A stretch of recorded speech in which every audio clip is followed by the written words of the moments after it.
two level system where n equal to n1 plus n2 particles is distributed among the two energies E1 and E2 respectively. That means n1 particles are there in energy level E1 and n2 particles are there in energy level E2.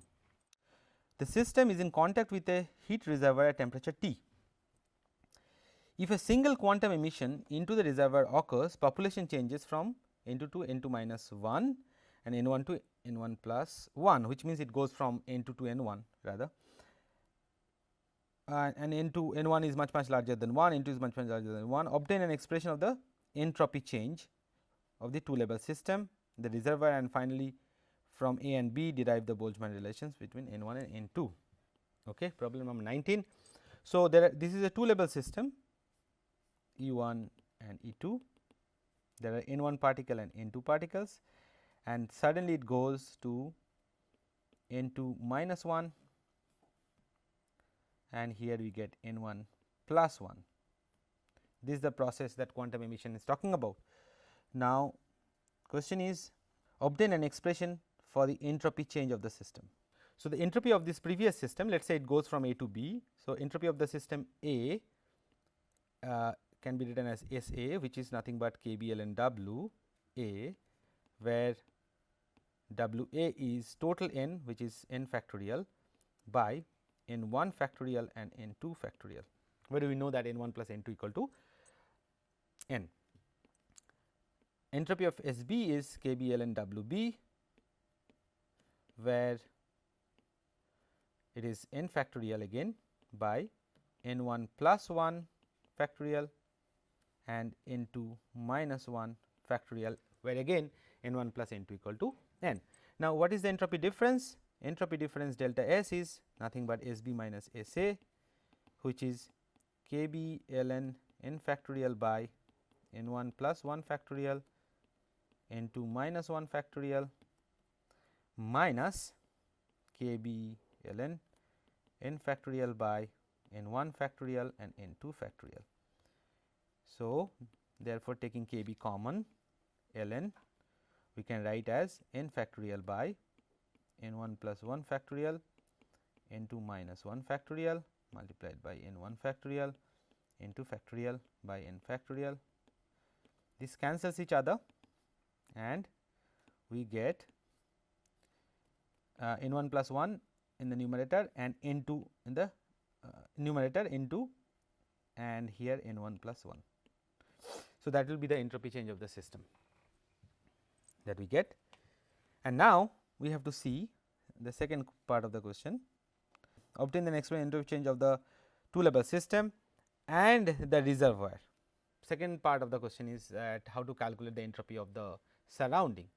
So, this was the entropy change of the system, two level system, and we have to calculate the entropy change of the surrounding. So, now you know that entropy change of the surrounding is it does not matter whether the process is reversible or irreversible, and there were the total energy of the system earlier, let us say, was E A, which was n 1 into E 1 plus n 2 into E 2, and now energy of the system B is n 1 plus 1 into E 1 plus n 2 minus 1 into E 2. So, therefore, the change in the energy of the two system is E B minus E A, which will be given by n 1 plus 1 E 1 plus n 2 minus 1 E 2, is it n 2 n 2 minus 1 E 2 minus n 1 E 1 minus n 2 E 2. So, therefore, delta E is E 1 and minus cancel each other. So, it will be E 1 minus E 2. Now, that is a change in energy, and you know the change in energy and change in heat is same if the system if the work done is 0. So, I will just remind you that du equal to dq plus dw. Now, wherever there is dw equal to 0, the change in energy is equal to change in heat, and now entropy can be written as dq by T. So, let us say the temperature of the system and surrounding is T. Therefore, delta S of the surrounding will be delta E by T.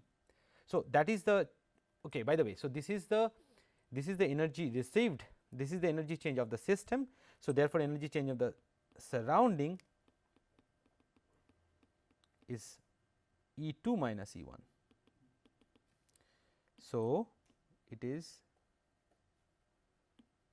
E 2 minus E 1 by T will be the entropy change of the surrounding. Now, coming back to the third part of the same question is that from A and B derive the Boltzmann relation for the ratios of N 1 and N 2.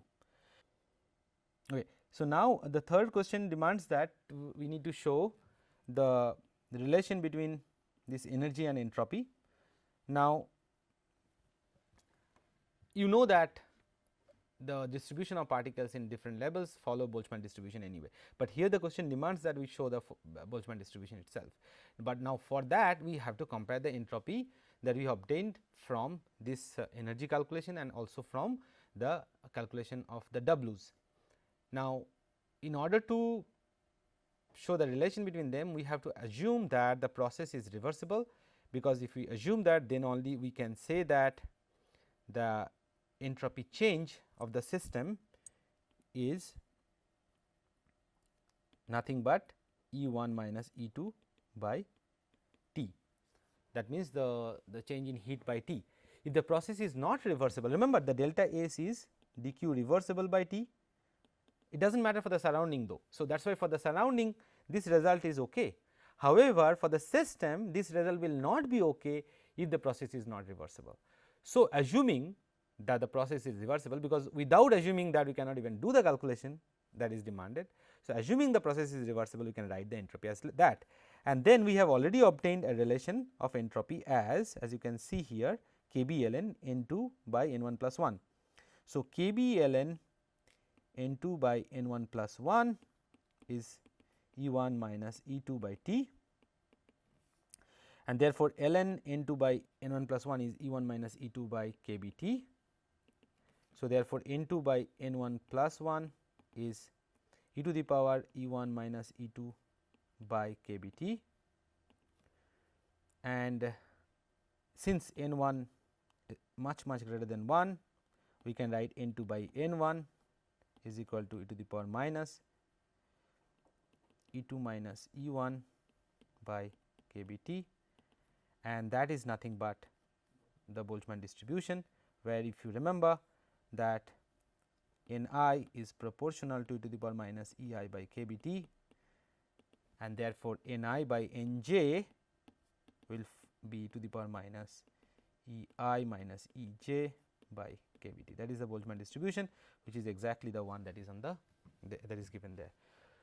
Okay. So, going to the next question now. Prove that the maximum value of W is when N 1, N 2, N 3 all are equal and N by R. So, this is a multinomial distribution, problem number 20.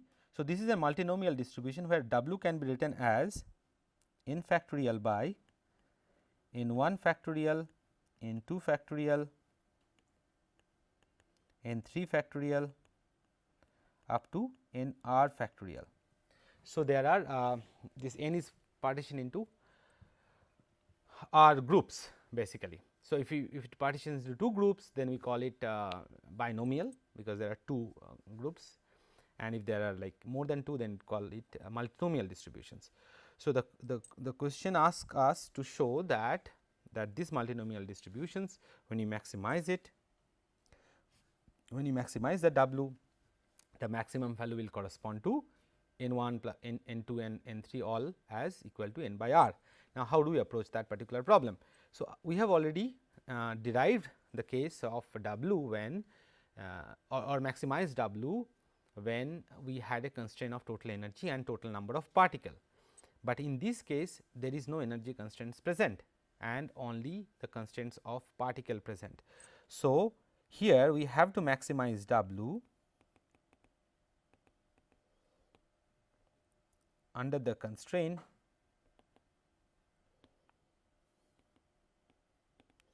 that N 1 plus N 2 plus N 3 plus N R is equal to N.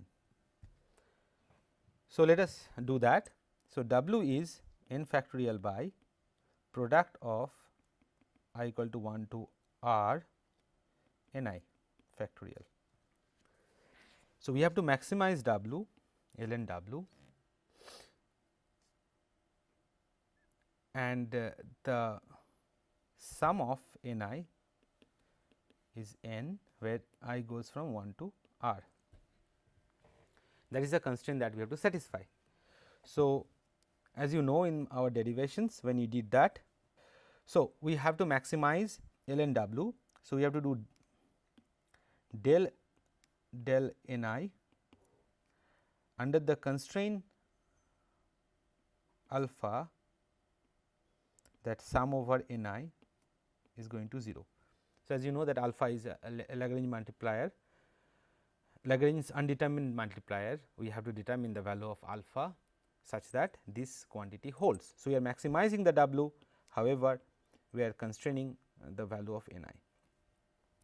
So, first we will do or rather, so you have to maximize W under the constraints of n I. So, for that, as you know that we can write dW or d, it is better to maximize ln W instead of W. So, we are going to write d ln W as del ln W by del n I d n I. So, any exact differential you can write as sum over these quantities I equal to 1 to R. Similarly, we can also vary the n i's. Remember, n I is nothing but n 1, n 2, n 3 and all. So, you can vary n 1 or vary n 2 or vary n 3, whatever you vary might vary, the sum or rather each variations together is going to be 0. So, now the quantity that you have to satisfy is del ln W by del n I d n I plus alpha d n I is equal to 0, or I goes from always 1 to R, here also I goes from 1 to R, or del ln W by del n I plus alpha d n I is going to be 0. So, which means we have to show that del ln W by del n I plus alpha is equal to 0. We have to show, not show, but we have to use this particular constraint, use this particular formula in order to show that it is equal to 0. Now, let us do that. Now, what is ln W? Ln W is ln n factorial by a product of I goes from 1 to R in I factorial, which is ln n factorial minus sum over I equal to 1 to R ln n I factorial. We have discussed that before. So, I am just going little bit fast on this. Now, let us do ln del ln W by del n I. Before I do that, I have to just satisfy some more things. Let us just use the Stirling's approximation right here itself. That will be n ln n minus n minus sum over I equal to 1 to R n I ln n I plus sum over n I, which will give us n ln n minus sum over I equal to 1 to R n I ln n I plus n. Plus and minus will cancel, giving us n ln n minus sum over I equal to 1 to R n I ln n I. Now, so this equation I will just give as 1 because that is very important. Now, this equation I can write in two parts, 1 and 2, or 1 minus 2, because that is in minus. So, let us put as 1 minus 2. Now, we will do that separately. 1 is n ln n. So, we have to take the derivative, therefore, del n I of n ln n. How do I do that? Let us see. It is a differentiation for a product. So, let us do step by step. It will be ln n del n by del n I plus n into 1 by n into del n by del n I. Now, ln n del n by del n I, you know that n equal to n I n equal to n 1 plus n 2 plus n 3 plus n 4 plus n 5 and all that, right. So, among whichever is matches with I will be 1 and the rest of them will be 0. So, therefore, it is nothing but ln n. Right hand side this will cancel and this one also will give us just 1, rest of the term will go to 0. So, it will be ln n plus 1. Now, let us do the other one. This is n I ln n I.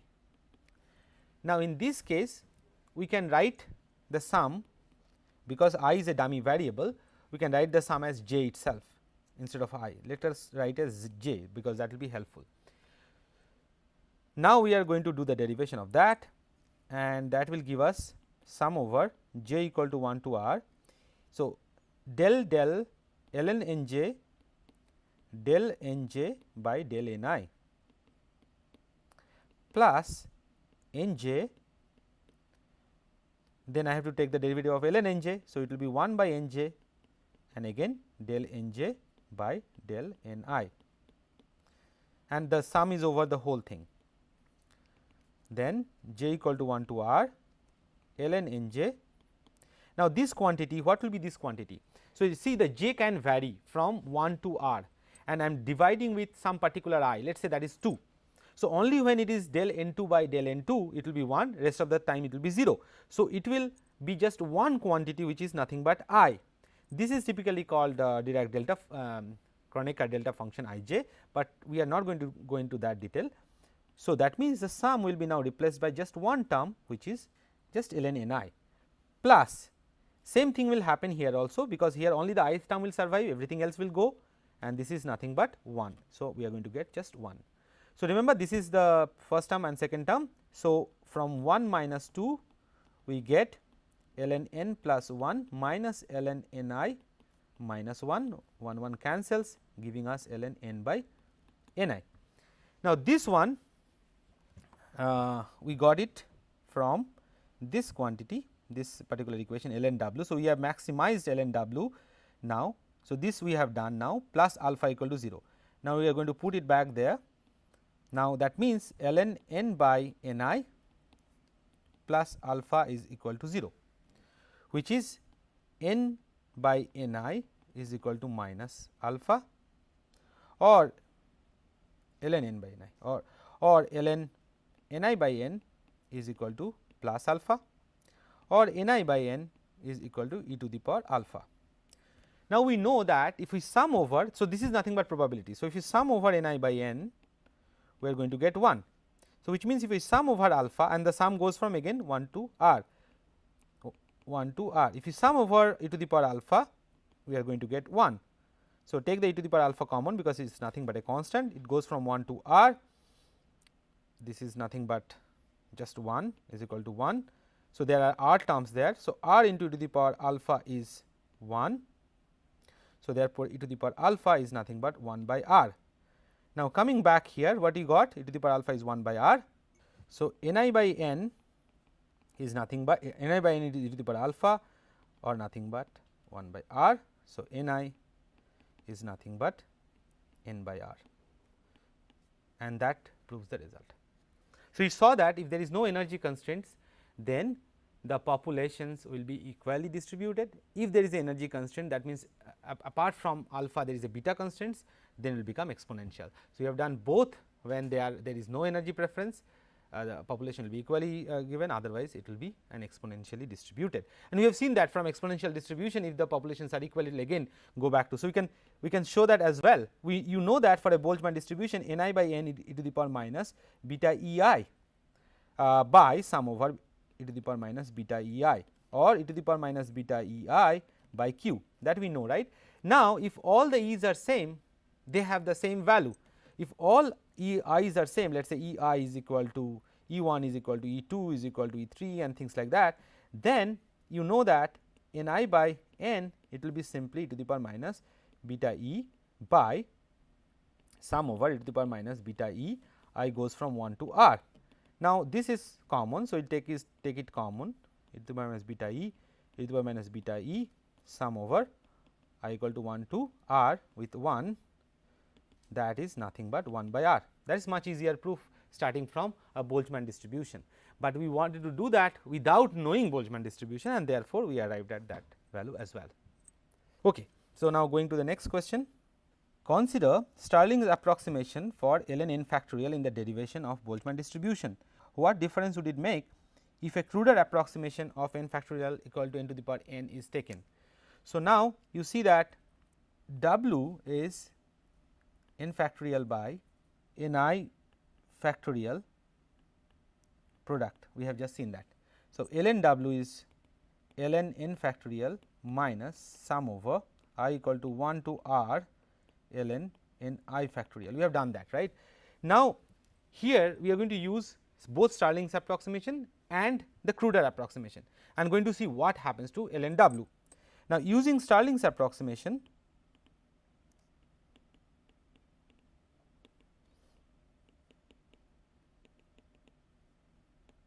what we get? Ln W equal to n ln n minus n minus ni ln ni plus ni, which gives us n ln n minus n minus ni ln ni plus n, and n cancels each other, giving us n ln n minus ni ln ni.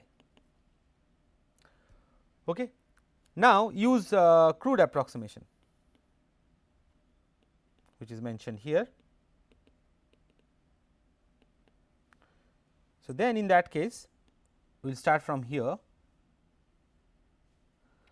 Ln W is equal to ln n factorial minus sum over ln n I factorial I equal to 1 to r. Now, here we have to use n to the power n, right. So, ln n to the power n minus I equal to 1 to r ln n I to the power n I. Once we do that, we can write n ln n minus sum over I equal to 1 to r n I ln n I. Now, you can see that this cruder approximation is exactly same as the Stirling's approximation for ln W. So, Stirling's approximation gave us n ln n minus sum over n I ln n I, cruder approximation gave us exactly the same thing. So, therefore, this cruder approximation would perfectly be all right. The reason is that when the number of particles are very large, see where is n factorial is used, where we are placing the ball in the boxes without replacement, and when it is to the power, when you are placing the ball in the box with replacement. Now, when the n is very large, then those approximations actually become equal, and that is the reason here that Boltzmann distribution will exactly follow even if a cruder approximation was used as n to the power n. Another interesting question. Suppose that energy of a particle can be represented by the expression E z as a z square, where z is a coordinate or momentum and can take on values from minus infinity to plus infinity. Show that average energy per particle of the system of such particles subjected to Boltzmann distribution, Boltzmann statistics is kT by 2, and there is a hint also is given, and from the above result discuss equipartition theorem. You know that in order to calculate the average energy of a system E, we have to write the probability, first of all the energy Z and the probability and dz. That is what we have to do. Now, okay. So, Pz, and now we write that it is going from minus infinity to plus infinity. So, it is a z square, and what is Pz? Pz is e to the power minus E z by kBt divided by integration of e to the power minus E z by kBt dz, and here we are going to get dz. So, this is our Pz, as you know, this is the Pz. Okay. So, so now we have in place the formula of the equation. So, let us write down the numerator and denominator. So, numerator is minus infinity to plus infinity a z square e to the power minus a z square by kBt dz. Take a out, it is z square e to the power minus a z square by kBT dz. Now, here we are going to use help from the hint and take and use the standard integral formula. So, that is, let us see what it says is that x square to the power minus a x square, x here is z, is root over pi by 2 a into root over a. Now, here a is a by kBT. So, we have to write a by kBT into root over of a by kBT. Is it all right now? Let us see. Yep. So, here using the formula we have seen that z is nothing but x and a in the formula is nothing but our a by kBT. So, now it is okay. We can cancel this a and we can write as root over pi by 2 root over a and here kBT by 3 by 2. Okay. Now, denominator is a simple Gaussian integral minus infinity to plus infinity e to the power minus a z square dz. Now, what is the value for that? You know that we have already discussed that if that is the case, it is nothing but root over pi by a. So, root over pi by root over a, again here this will be kBT for sure, e by kBT, right. Here again it is root over a and root over kBT, because here a is nothing but a by kBT. So, now numerator by our denominator will become root over pi by 2 into root over a and kBT and root over of kBT divided by the denominator. So, root over a will go and root over pi and root over kBT will be here. So, kBT and kBT cancels, root over a cancels, root over pi and root over pi cancels, giving us half kBT. So, you see now, so the first part is done. So, average energy is half kBT, and where did we obtain from? We obtained from the energy where E z is written as a z square, and this type of energy equations typically called a parabolic potential, and it comes from it's called a quadratic potential, parabolic or quadratic potential, and this particular potential gives rise to, as you can see, half kBT of energy. So, equivalation of theorem says that every quadratic energy will contribute to half kBT. So, if there is a motion along x, y and z directions independently, it will contribute to half kBT plus half kBT plus half kBT, giving rise to 3 by 2 kBT. Now, so basically every degrees of freedom will give rise to half kBT. So, if you have n particle, typically there will be 3 n minus 6 vibrational degrees of freedom, each of them will give half kBT. So, each degrees of freedom will give you half kBT. So, there are 3 n degrees of freedom giving you half kBT each. So, for a system of n particles non interacting, and the equivalation theorem will tell you that the energy of the system is 3 by 2 n kBT.